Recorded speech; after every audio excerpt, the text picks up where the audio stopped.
Okay, my name is Don Greenberg, and I was born in Omaha, Nebraska on November 6th, 1937. My parents are Lillian Lipsy Greenberg and Elmer Greenberg.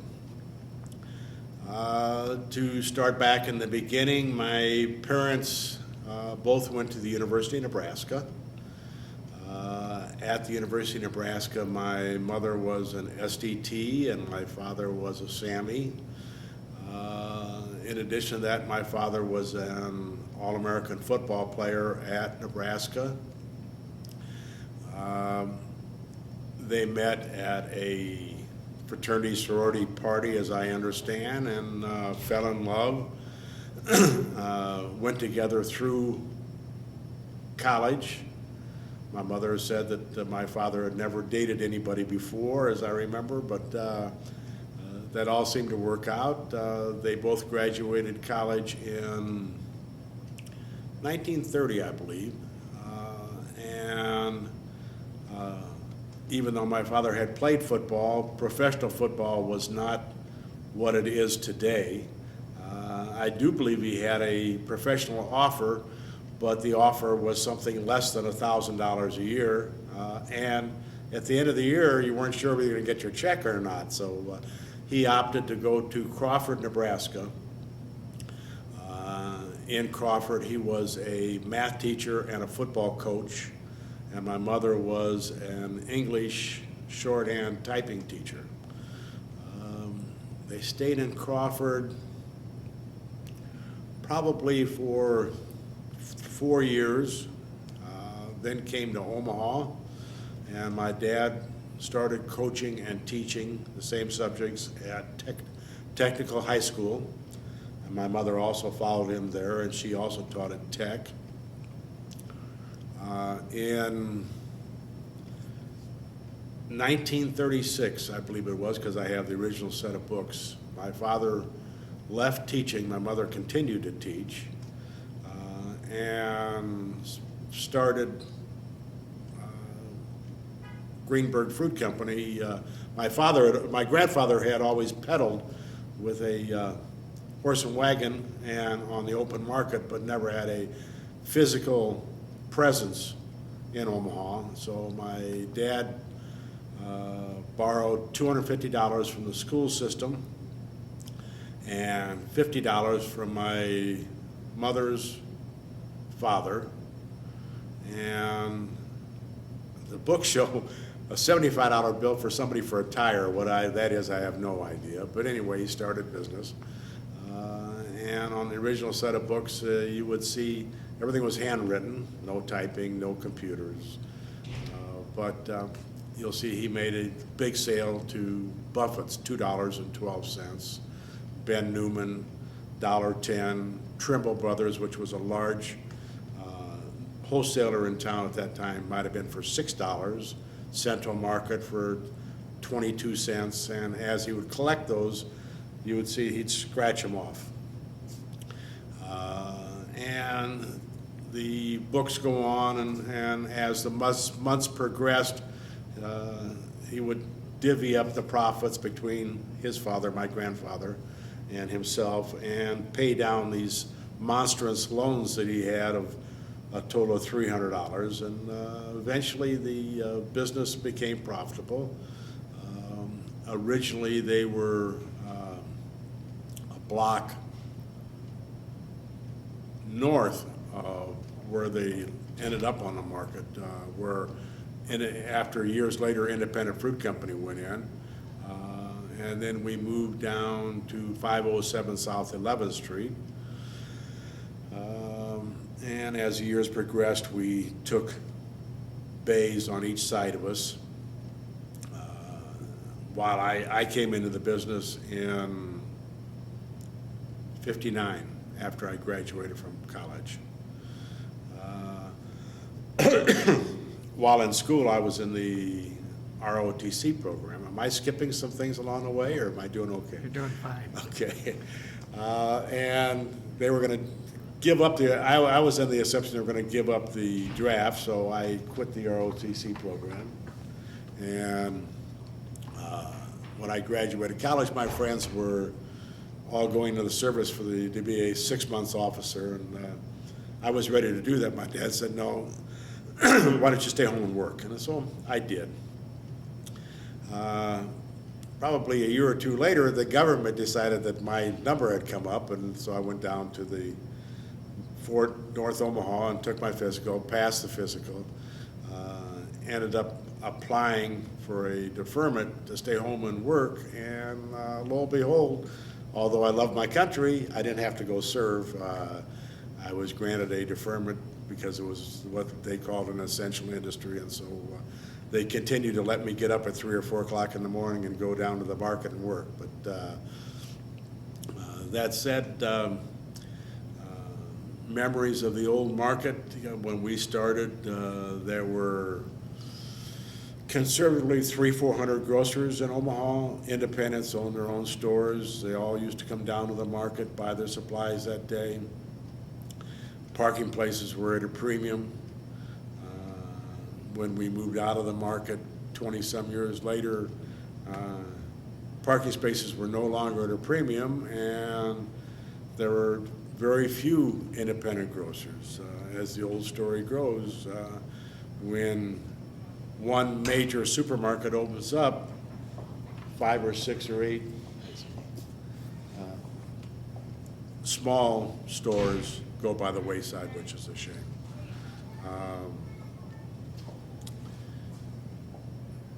Trying to think. Let's go back and talk a little bit about your grandparents. Do you remember the grandparents? My grandparents, my grandfather on my father's side lived on about 25th and Poppleton. They used to have, I remember their house, 2 or 3 story house. I remember the dinners that we used to have there. My grandmother was a wonderful cook. If she had a main course, it wasn't a main course. I mean, she would have turkey and roast beef and chicken, and my grandfather would squeeze French lemonade, and she would make 4 pies, a peach pie and an apple pie and a lemon meringue pie, all from scratch. I don't remember it so much in their old house. At some point in time, they moved to about 86th north of Dodge, up on a hill, and my grandparents, during the week, first place, it was very cute. When you saw them driving in their car, they were like high school kids. You thought she was helping him drive the car because she was sitting in his lap the whole time. But they would go out in the country and buy fresh eggs and get fresh chickens. And then you go over to the house, and he'd be sitting at the bottom of the stairs plucking these chickens, getting them ready for the meals. I remember that distinctly. And she would have tons of people over for, all the just family dinners and holiday dinners. She was a wonderful cook. My grandfather, we always thought that he was somewhat in poor health. Ended up, my grandmother passed away in her late 80s. She was a buxom lady, always seemed to be in great health. My grandfather went to Chicago. After our business got started, we used to ship some to Chicago, and we sent our truck into Chicago and would load a trailer load there every Monday to come back to Omaha and deliver on Tuesday, and then go back, load another one on Wednesday, and come back to Omaha and deliver on Thursday. And my grandfather was our buyer, even though he could not read or write English. So he would come down to the market on Saturdays, and my father would give him a list of items to look for in Chicago that he was interested in buying, and my grandfather would write all these items. My dad would say Jonathan Apples, and in Yiddish, he'd write Jonathan Apples. Each one he writes what would be to me backwards, but he had it all down.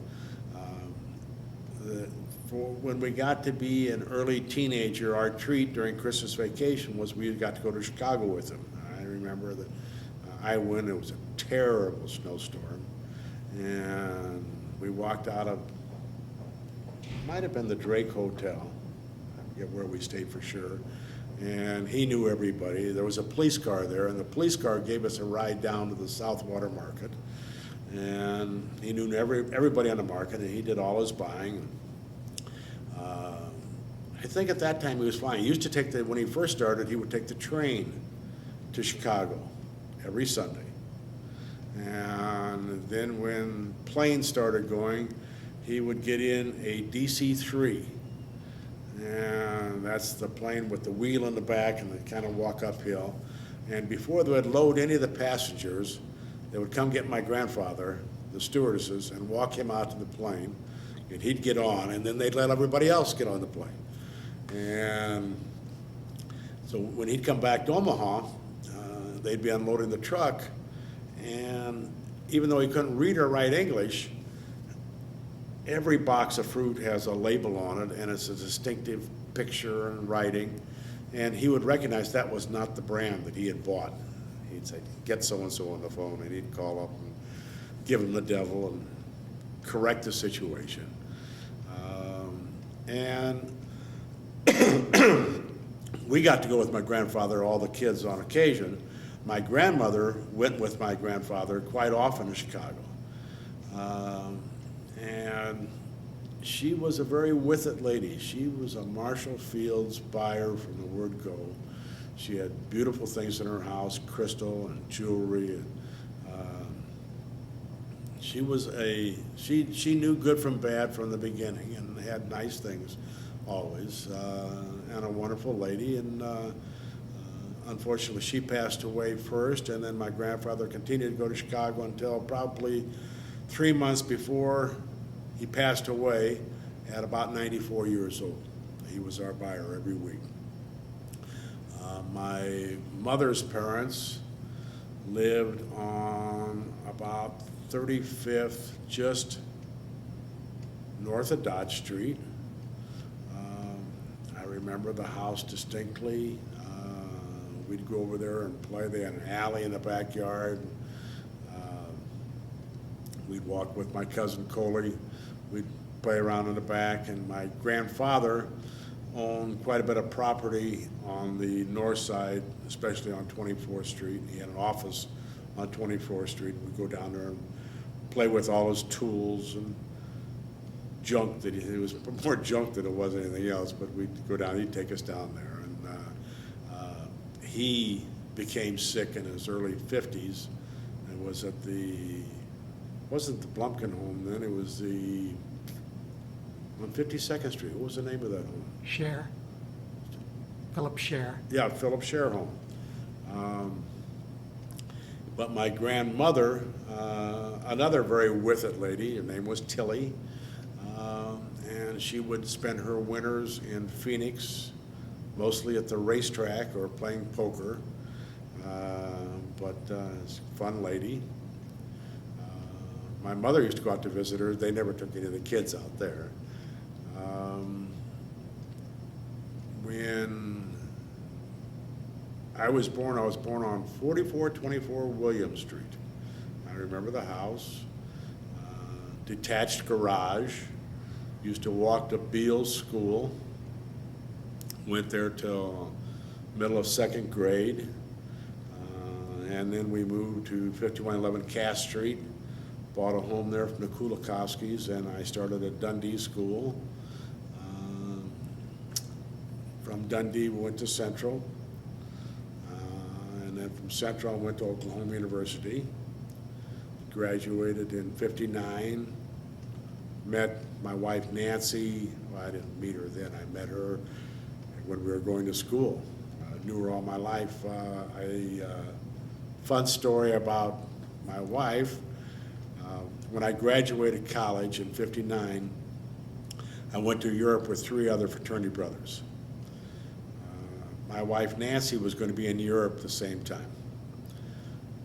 Her parents owned Louis Market, and to give her something to do, they opened a record department, and so she was up there helping to manage the record department, and I went up to visit her and to get her itinerary of when we were going to be in Europe and where she was going to be, and lo and behold, I believe it was in Nice. We were going to be in Nice at the same time. So I got all the particulars, what hotel she would be in, and I said I'd call her, and so forth and so on. And I go to Europe, and I lost the paper. So I used to write home my log to my folks, every week at least. We were gone for 3 months. But anyway, in one of the letters, I said to my mom, call Nancy's mom and find out again where she's going to be, in Nice, and I'm going to call her.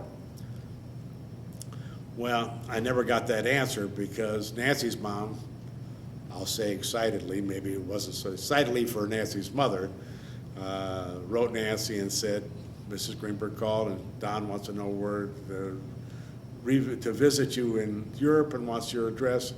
And Nancy wrote back to her mother, I don't see Don Greenberg in Omaha. I don't need you to give every Tom, Dick, and Harry my itinerary. If he needs to see me, he can see me in Omaha. I don't need to see him in Europe, which is a true story. And I think Nancy still has the letter to prove it. But anyway, about a year or two after I got home, I saw Nancy out on a date, and we visited for a short time, and I asked her out that weekend, and probably a few more weekends. No, I think the second weekend I asked her out, and I didn't show up. And I was supposed to pick her up at 7. At 7:15, 7:30, she called my house. Talked to my mother, Miss Greenberg, is Don there? Yes, he is, but he's sleeping. You want to wake him? And she says, no, don't bother him.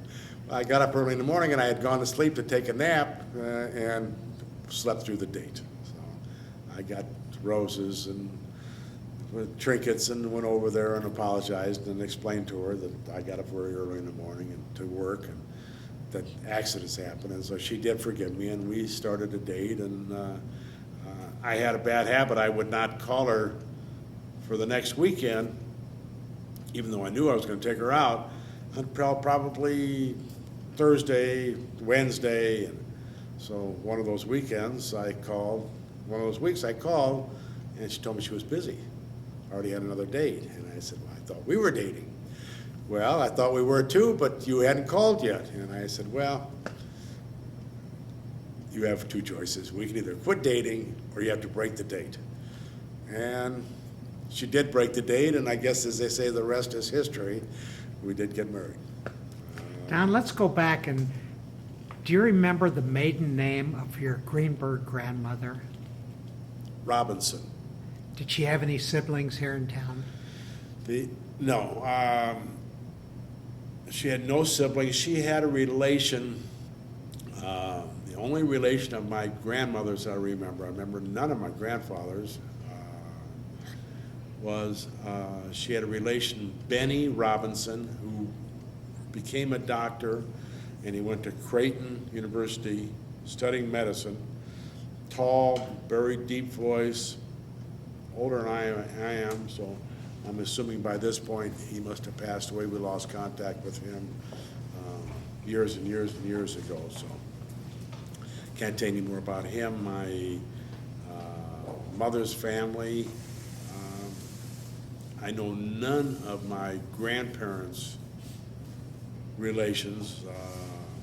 My father had two sisters. Actually had three, but one passed away near birth. First sister married a gentleman by the name of Mark Sharon. After the military, he came to work at Greenberg Fruit, was a bookkeeper there until he passed away. She lived quite a few years longer and then has passed away. She has two children. Judy Sharon, who's now remarried, lives on the East Coast. I don't have any contact with. Louis Sharon lives in Florida, and I see on occasion, he was in Omaha in 2005 to break up my grandparents' old home that my aunt, who I haven't mentioned yet, used to live in, and her name is Ruth Greenberg, and never married, and now resides at the Blumpkin home. My mother had two sisters and a brother. The oldest sister was Janet Stern, who married Sam Stern. We had several jobs. I don't remember what we did early, and then he took over the real estate business from my mother's father, and then became a sheriff in town, kind of on a part-time basis. Mildred Greenberg, who married Sam Greenberg, who people used to say, call him Mr. South Omaha, owned Phillips Department Store. And a brother, Jimmy Lipsy, who owned Universal Advertising, and then moved to Arizona and has lived there for a good number of years. Had done quite well. That pretty well takes care of all the relatives. Let's go back and talk about elementary school. Where did you go in About what? elementary school? Do you have some friends there that you still recall? Oh, elementary school. It's the same friends from elementary school carried on through high school. We lived on Cass. Dundee School was on Chicago. We would walk through my backyard and through Mr. and Mrs. Nog's backyard, where Barbara and Dean Franco lived, next door to Larry and Susie Kalinsky. At school, my friends, Speedy Eugene Swyback, Jerry Zigman, Jerry Mayer, Howard Stern, called Skip. I loved baseball. I was a pretty good ball player. The idea was to try to hit the ball over the fence, so you could always have a home run. I was fairly good at that. Most of my friends growing up were all Jewish. Sheldon Rips. Trying to God, those days. You know, the younger my peer group, my cousin Coleman went there, and Mike Ehrman. Those friends all carried through high school, and then we all went our separate ways. In high school, after high school, when I went to Oklahoma, the three boys who went to Oklahoma in my year were Jack Baker, we were fraternity brothers, and Alan Levine, and Jerry Cole, but Jerry pledged Sammy instead of Pylam.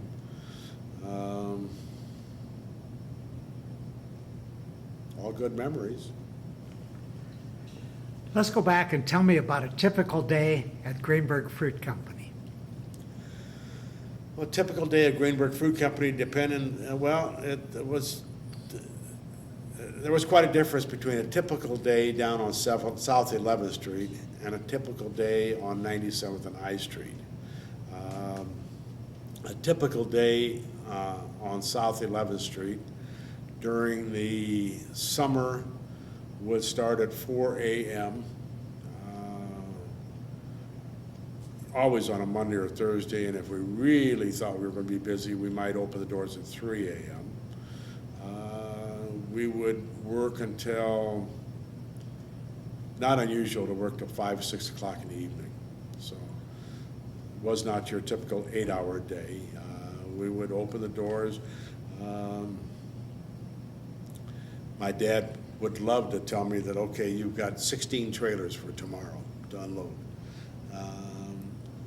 When I first started, I would run the warehouse, and as things progressed, I started to do some selling. And but anyway, a typical day, we would, before we moved took over the last bay on the alley side, we would unload every trailer in the front sidewalk. There was no dock. You would roll the merchandise to the back of the trailer. Then there would be someone standing there, and he would stack it up for a two-wheeler or put it on a flatbed little truck, no electric forklifts in those days. And during the winter time, it might have been 0 or 10 below, and we had a big barrel that we would throw firewood in, and you try to do your best to stay warm. and then they would wheel the merchandise inside. Sometimes we didn't have enough refrigeration space, and so we would just pile everything up on the floor, and then at night we'd go down to the ice company and buy ice and throw ice over the top of it to keep it cold to the next morning. As the years progressed, we kept on adding refrigeration, but I remember there were several times during the winter we had one floor on one side and two floors on the other. We would open the windows and just put merchandise out on the floor, and because it was so cold, it would keep the merchandise cold. And then I remember we knocked a hole in the pavement, put a conveyor belt, so then we became very mechanized. We could send the merchandise down on a conveyor belt to the basement, and then there'd be someone standing in the basement with a two-wheeler to wheel it to the cooler, and somebody would hand stack it there. Probably for the last 8, 9, 10 years that we were on the old market, we took over the last bay, which formerly was occupied by Caruso Fruit, Badiato before that, and we were able to put in a small dock there, so we could take and put in, we didn't have electric forklifts, but we could put in hand forks in there and load up pallets. But in any event, I remember the building was owned by a family in California. And shortly after we moved in, they contacted us and wanted to know whether we wanted to buy this 3-story building, basement, first floor, 3 stories above it, for the grand total of $10,000. And we said that was way too much money. I'm sure today it's probably worth somewhere in 6 figures. Mercer ended up buying it. I think when Mercer bought it, we lowered our rent and still stayed there. But to continue with a typical day, we'd unload merchandise.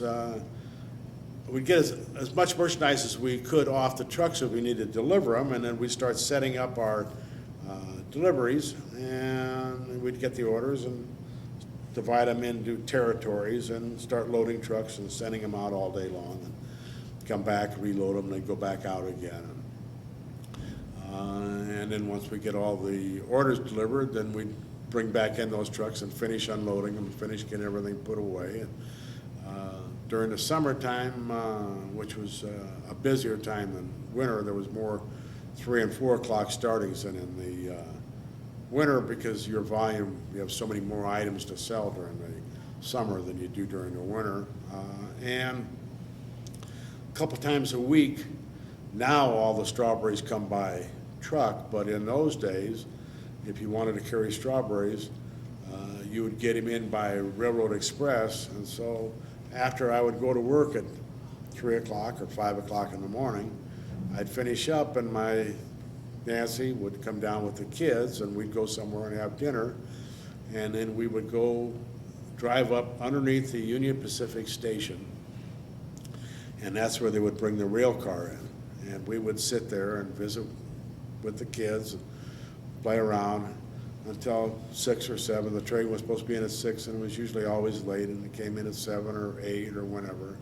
And once it would arrive, I would go to the Open Door Mission and hire a couple helpers, and we'd come back down and with a truck, and we'd unload whatever our share of the strawberries off the Railroad Express car, and the railroad would come and say, okay, we got to take the car away, that's going to Chicago, and we'd tell them we weren't quite done yet, and we'd finally get all of our product off.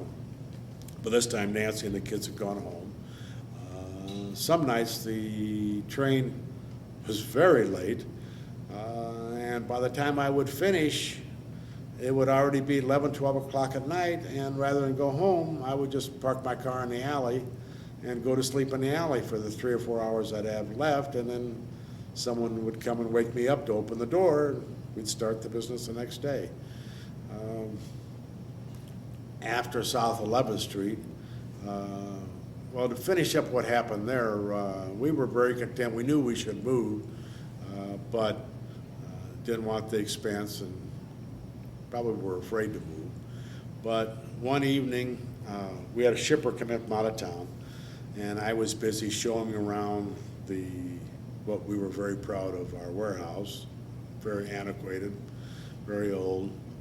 But anyway, while I was gone, one of Dr. Mercer's sons, or his son, came in with an old piece of paper.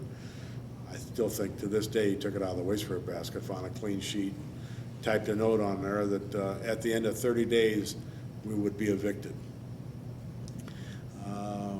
We went to court and sued him and got an injunction where we had a year and a half to move out. It was either go out of business or build and move to a new location. We moved to a new location and we opted to build. I first put together a group of South Omaha Fruit and Nog Fruit and Louis Alberts. But Louis Alberts found federal funding and built out north. South Omaha Fruit opted to build on 33rd and H. And Nog Fruit couldn't make up their mind, and we needed to build. So we bought a piece of ground from David Friedland, who had bought the ground originally and decided he needed more space. And we had started to draw plans, and then the Epstein family that owned Nog Fruit Company came to us and decided that they did want to build at the same time, so we built the building together as a 50-50 proposition. It was quite a move, quite a step for my dad, who was in his mid-60s. He had the strongest, I had no statement, financial statement to put against it. The Epsteins weren't as strong, and my dad was the strongest, so it was a very gutsy move on his part to sign on the dotted line to build our building, but he did. And it was the best thing that ever happened to us. We became mechanized. We now had electric forklifts. We actually used pallet jacks. You'd put merchandise on a pallet and put it away in a cooler and never had to touch it again until you brought it back out. You'd ship on pallets. Everything was dock height. I spent days going around our old warehouse trying to imagine how many pallet loads were there, and then I designed a building. I didn't want to build a building of coolers. I wanted to build a building and then put the coolers inside so that we didn't have a single-purpose warehouse, which ended up to be a good idea because when Nog Fruit Company went out of business, we tried to rent their building for months, and I couldn't find anybody who wanted refrigeration and freezer space. So finally, I bit the bullet and bulldozed out the freezers and refrigerators, and 2 months later rented the space. So it was a good idea that we didn't have built a single-purpose building. But we got all the design. At the same time, I was working with a computer software programmer who actually worked at Offutt and was doing this part-time. I found him from the purveyor that I was going to buy the hardware from. And I would meet with him most evenings on the way home and explain our business and what I wanted it to do, the program. So when we actually went up, we moved into the building, and then the building worked great. And then it came time to go computerized, and we had 2 girls in the office, and I immediately said, I'm sorry, Don, but even though I've worked for you for 15 or 20 years, I'm going to quit because we want nothing to do with computerization. I said, well, I'll make you a deal. You try it for a couple of weeks, and if you don't like it, then we'll talk about either taking it away or letting you leave. Well, the long and short of the story is that they tried it for 2 weeks. They would have quit if I would have taken away the computers after that, because we were fortunate. This guy was a great software designer, and he designed the software so well that all we had to do was throw away the pencils. So we just typed everything in, and everything ran the same. And when we put merchandise in as a payable, it also went into the inventory. When we sold it, it also took it out of the inventory, everything was automatic. We couldn't double pay. The statements came out automatic. It was a wonderful thing. But it was a great move there. And then rather than starting at 3 and 4 and 5 o'clock in the morning, I think we opened up now 5:30, 6 o'clock in the morning. Our day would finish up 1, 2 o'clock. Business has changed some when I sold. The new owners now do a lot of restaurant business. I never did any. So 50% of their business is restaurants, so they more have a full-day business where I didn't. But with anything that's going to stay around, you have to progress. And the best thing in any business is new young blood, and that's what came into Greenberg Fruit when I sold it. So everything has its ups. While I was working, and when I was there, my son graduated from Stanford and then came to work at Greenberg Fruit. Worked there for 2 years, maybe 3. As it is today, he wanted to go to graduate school, but they like you to work in between your undergraduate and graduate school. He liked the fruit business. I don't think he liked the hours, but he liked the fruit business. He's very creative. I felt it was somewhat of a waste to have him work at Greenberg Fruit. He got accepted to Harvard University, graduate school, went to Harvard, married a girl from Boston, started in the advertising business, and then had a friend call him from Harvard, asked him if he wanted to go to work for Stanley Kaplan. Went to work for Stanley Kaplan. At that time, their thrust was more in the test preparation. While he was working there, they got more and more involved in internet for-profit university education and became a dominant factor in that field. And fortunately for him, had the opportunity to, the boys had some options and sell his options. So after that, he started on a new career. He's now a school teacher. So I guess maybe it's that what goes around comes around. My parents were school teachers. Now Robert is a school teacher part-time and loves it. He teaches at a high school near him part-time. His daughter is involved in a theatrical endowment program. That was her mitzvah project from her bat mitzvah, and became involved with a school in Harlem through that. So now he teaches part-time in his school in Harlem and also teaches at a small university by his home to students how to teach the courses that he teaches. I tell you what it is, but I don't understand it myself. It's something to do with computerization. Anyway, after he left Greenberg Fruit, I was fortunate enough, my daughter came to work at Greenberg Fruit. And she worked there for another 4 or 5 years until I left when I sold out, I had a 5-year contract, and then when I left, she left. But that was a wonderful experience working with both of my children in the business. It got me to know them, and they got to know me. And it was great. I'd like you to tell me who your neighbors were down in the old market. Well, right next door, originally our original neighbor was Caruso, Badiato, and then Caruso, both went out of business. On the north side of us was Minardi's Restaurant. They also started very early in the morning, and everybody would go in there and have breakfast and have lunch.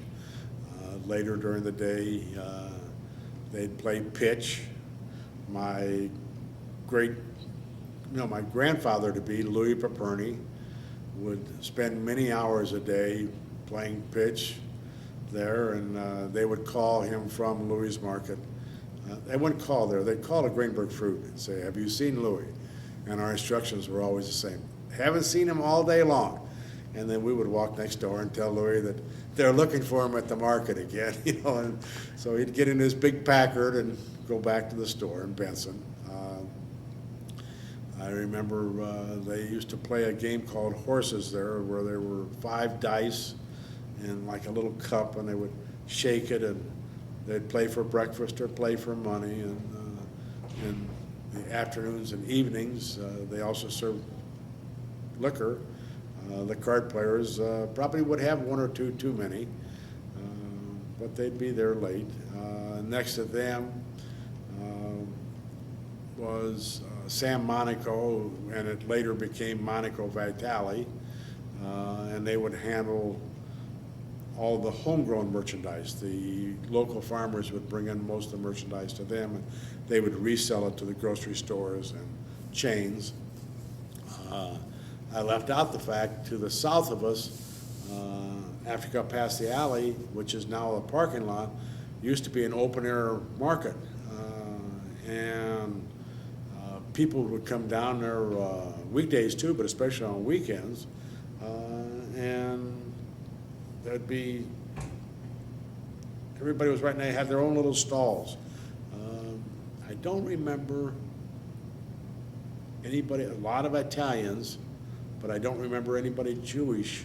Well, there was one older, there was a fellow by the name of Green, but that's the only Jewish vendor I remember down there.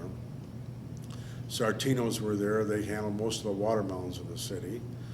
And then if you went up the street, there was another restaurant to the north, and then there would be John the Celery Man down the basement. He would collect boxes and make them into plant boxes that he'd sell to the farmers. He had a deep voice, always would sing, and next to him was Independent Fruit Company, owned by Benny Lefferts, Sam Wolfson, and Louis Saporn. All Jewish people all moved out of Omaha after they went out of business. Across the street was Jack Spalik and Sartino's. Across the street from us was Abe Feldman. That was years and years and years ago. That's the old Union Outfitting building. And then after he went out of business, a fellow by the name of Ed Ruby moved in there. He used to do a lot of jobbing business. And then after him, South Omaha Fruit moved in. Around the corner to the north, United AG used to have a warehouse, a little produce warehouse. And then next to him was Ed and Lester Meyer. And they had a fruit business, mostly sold restaurants.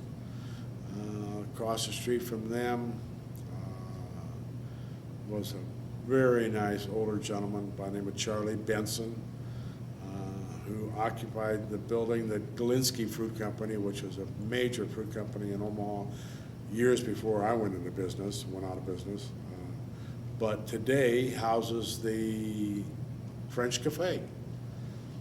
And I have a picture that the World Herald took when Charlie Benson was in there at his birthday, and everybody in the market got together and gave Charlie Benson a TV set.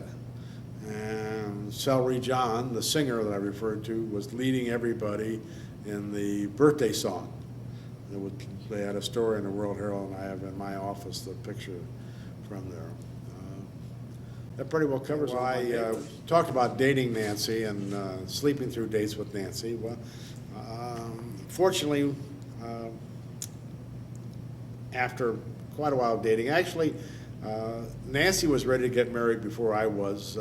I was ready to get married, but I had a rule that, not a rule, I thought that if we got married, she would quit college. And I wanted her to have the opportunity to graduate from college. Once you graduate, they can never take that away from you, never take away that sheepskin. So she continued at Omaha U, got her degree. I would go and pick her up at night. She'd go had a lot of evening classes, and I would park my car behind Omaha U, which at that time was just one little building. And she'd come out and wake me up, and I'd take her home. And so she did graduate, and so I guess they still do it today, but for sure then you have to ask the parents for their daughter's hand in marriage. So I asked Nancy's folks, who I was very close to, Morton, Sylvia, Freelander, if I could marry Nancy, and they knew me because of Greenberg Fruit and Louis Market. And I had Nancy's grandfather, who was really my best cheerleader, because he always saw me working on the market, and he always said with Don Greenberg, good worker, you know, you'll be all right. So anyway, Nancy's parents said that we could get married, and so we got engaged. And I remember everybody knew I was going to get engaged except Nancy, and I had the ring hidden in a bouquet of flowers and came over to the house to take her out. Gave her the bouquet, and she found the ring, and everybody was jumping up and down, and so that was good. And another favorite story was after we were engaged, Nancy's dad took Nancy aside and said, you know, we like Don Greenberg a lot, and we're sure you'd be very happy, but I want to tell you that your days of Bill Blast dresses probably are behind you. You know, he's a nice boy and he works real hard, but he will not be able to afford to give you the things that we've been able to give you. Not that we're that wealthy, but we've given up a lot of things so that you've had the very best. And I just want to make sure that you realize that going into that marriage. And we were very fortunate. My dad lent us enough money for a down payment on the house. And Nancy graduated. She was a teacher. We bought a house catty corner from where she was going to teach school, which was Hillside School. I bought my second car, scrimped, and got enough money to buy my $50 car that in the mornings I would push down the hill to get it started. And we thought we were living the life of Riley. But anyway, Nancy started school. First 2 or 3 weeks of preparation, they have to get the billboard, the class bulletin boards ready. She did that, and she lasted through the first week of school, and the second week of school with the pupils, she was in front of the school and in front of the kids and passed out. Went to the teacher's lounge, the principal, and said, here, put a lozenge under your tongue and go back, and she did, and she passed out again. One thing, she went to the hospital. The principal said it was just beginning jitters. So the doctor said, any chance you could be pregnant? And I said, well, I don't think so. Well, I think in those days they tested you with a rabbit. Well, the rabbit died. She was pregnant. And everybody was counting. Well, it was well past the 9-month time, so everything was kosher. But we had our first child, Robert. And we lived on 1035 North 74th Avenue. I remember the Sheldon Barbara Rips were house hunting. They always used to come by and tell us that they saw a house on 91st and Davenport. It wasn't for them, but it would be great for us. We went to look at it, and I didn't like it. Of course, all they had was just the 2x4s up, and as it progressed, they'd look at it again and tell us we had to go back and look at the house again, and we did. Well, finally, after they got the drywall up, we kind of liked the house, and it was a Bill Cert house, and I called him and said we were interested. And I remember, I thought, you know, if you buy the house especially, you're supposed to make a deal, so I'm trying to make my deal, and the house was like $37,000. Well, I can only tell you that houses in our area go for about 10 times that today. But anyway, we finally make a deal. The deal was he threw in a retaining wall behind the house. This is by 10:30 at night, and we make the deal, and I go to sleep. Half hour later, Bill Cert calls. He thought it over, can't give me the retaining wall anymore. I said, well, then the deal's off. I said, because in my business, the deal is a deal, and when you back out, then we're out of it. But he finally consented and gave me the retaining wall. And we bought the house, and I forget if Wendy must have been born in the old house, and then we moved to 91st Davenport. During that time, Nancy had surgery on her back and was in a body cast for 12 months. About 8 months, 7 months of that was in the hospital. I would go visit her every night, write her my orders, have dinner there at the hospital, and then she came home and we had nurses around the clock, and we put a hospital bed in the great room, and she would sleep down there. And towards the end, she got better, where I would carry her up at night to our bedroom, and she'd sleep upstairs, and then in the morning when I'd leave for work, I'd carry her down. And in any event,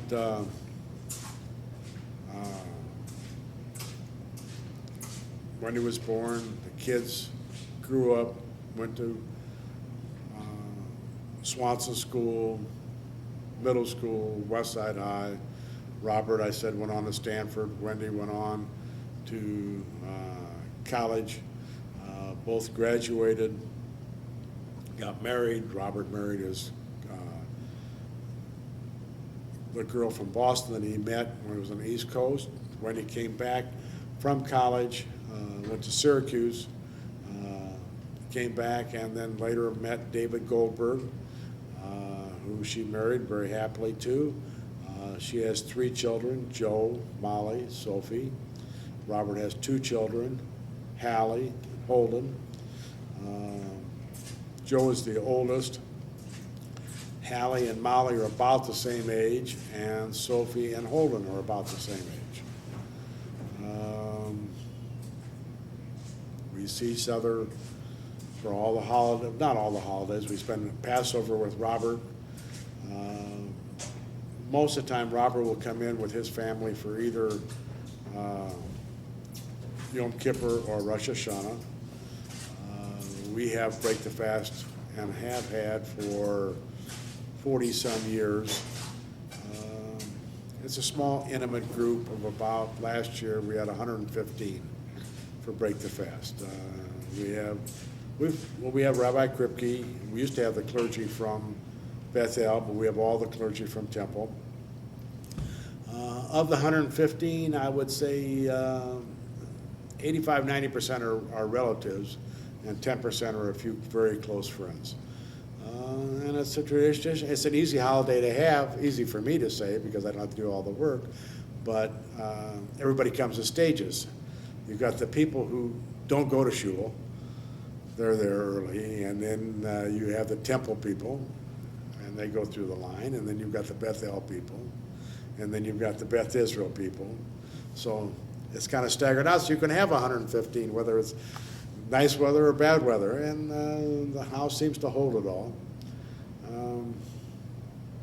We used to have Thanksgiving. I remember one Thanksgiving we moved all the furniture out of the house, and we had 60 people at our house for Thanksgiving.